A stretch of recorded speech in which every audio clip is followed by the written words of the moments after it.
La plateforme Feline a été créée pour répondre à des besoins industriels qui recherchent un accompagnement expert pour le développement de leurs produits à propriété électromagnétique spécifique.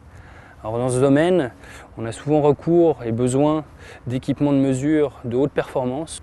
Feline est une plateforme technologique dédiée à l'étude des phénomènes électromagnétiques dans une gamme de fréquences qui va des très basses fréquences, donc impliquées dans les émissions des équipements électriques en général, jusqu'aux hyperfréquences, aux radiofréquences, qui sont celles impliquées dans toutes les communications sans fil. La plateforme est localisée sur le site du CSTB à Grenoble et associe des équipements et les compétences scientifiques de l'Université Joseph Fourier et du CSTB. La société Floralis, qui elle est spécialisée dans le développement d'activités innovantes, prend en charge la gestion opérationnelle de la plateforme.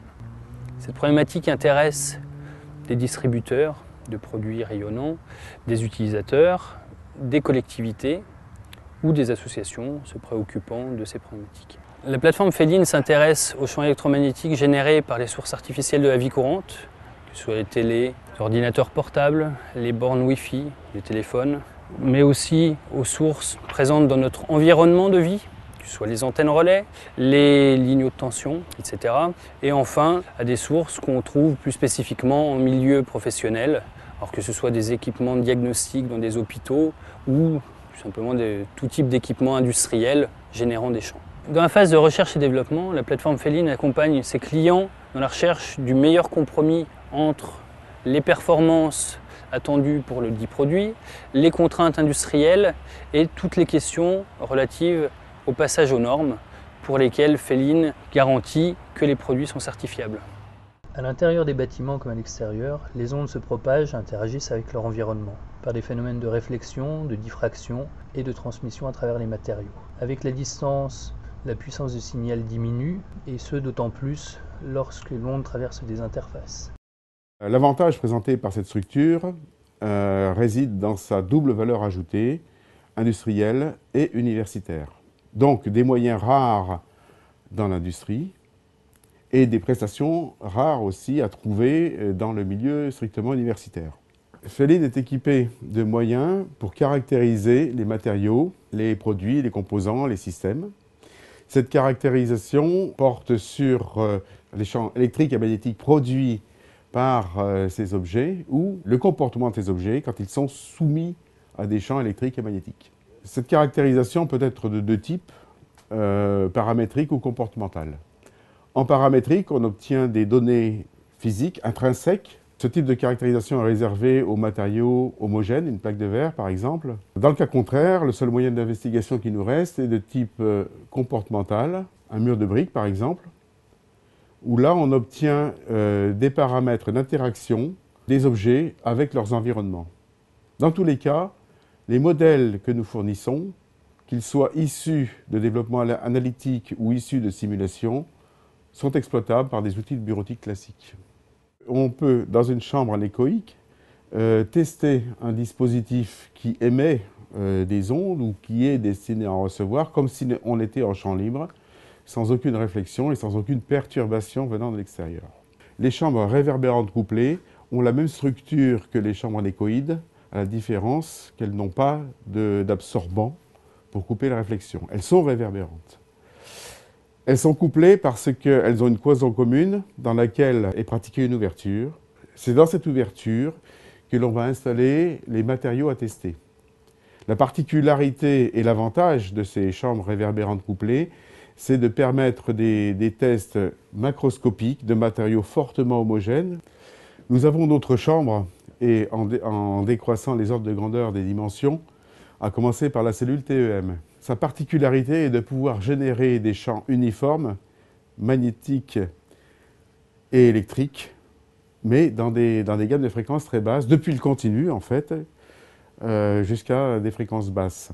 La nôtre permet par exemple de générer des champs uniformes jusqu'à concurrence de 300 MHz.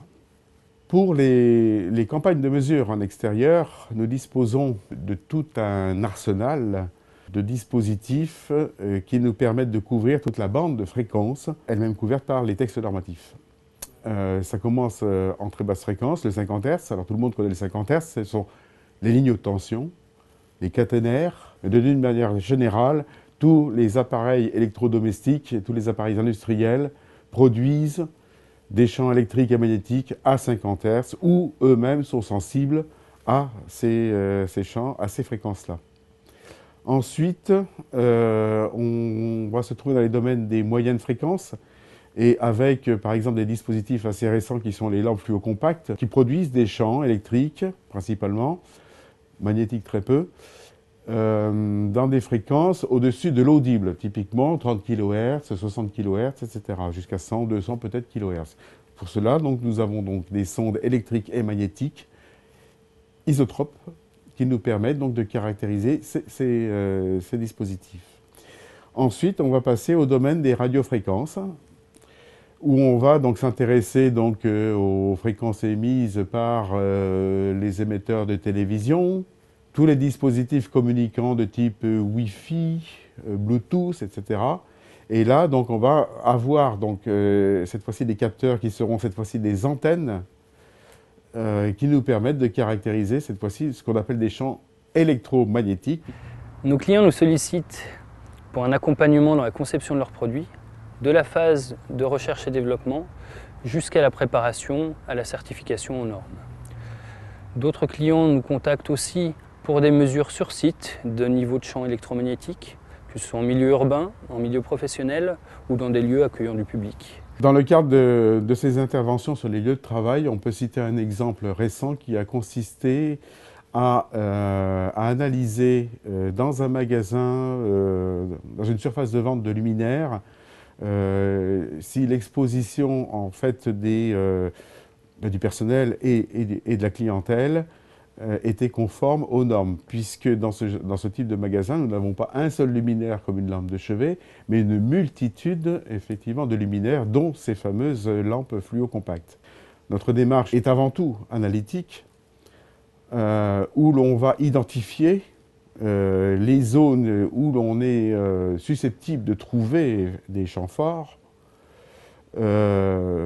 Ceci d'ailleurs en collaboration avec le responsable du magasin qui nous indiquera quels sont les lieux de passage ou les lieux de stationnement du personnel et des clients, en s'assurant que les mesurages que nous allons faire et donc les mesures qui seront rendues seront celles qu'on aurait obtenues en l'absence d'une part de sonde et d'autre part du personnel qui va effectuer ces mesurages.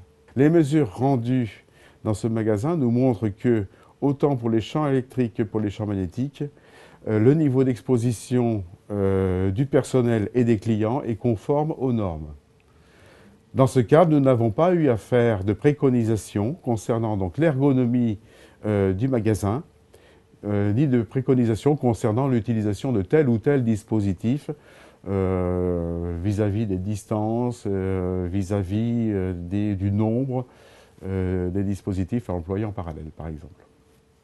La plateforme Feeling a l'ambition de jouer un rôle finalement d'information et d'accompagnement des différents acteurs impliqués dans la problématique de l'électromagnétisme. On connaît l'existence de polémiques autour des effets des champs électromagnétiques sur la santé humaine. On pense qu'il est important que ces différents acteurs puissent avoir un accès à des structures neutres et scientifiquement rigoureuses pour répondre à l'ensemble des problématiques qui peuvent se poser autour des champs.